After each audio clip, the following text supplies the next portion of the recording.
Iftorlik vaqtingiz ozligida bu somsa retsepti sizga yordamga keladi. Tez va oson tayyorlanadigan, juda ham kichkintoy bo'lgan mini somsalar retsepti sizlar uchun. Videoni ko'rishdan oldin like bosib, podpiska bo'linglar. Idishimizga yog'liroq qiymat, tyorkadan chiqarilgan piyoz va xohishimizga ko'ra ziravorlarni solib yaxshilab aralashtiramiz. Ta'mi yana ham xushxo'r bo'lishi uchun bitta kartoshkani tyorkani mayda tishidan o'tkazib oldim. Bu paytda bizga tayyor slayonli xamirlar yordamga keladi.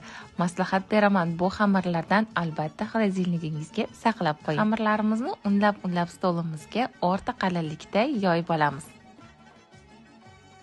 Taxminan shu ko'rinishda.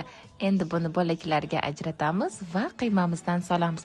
Men bugun mini somsachalar qilmoqchi bo'ldim. Xohlasanglar kattaroq qilib to'ksanglar bo'ladi.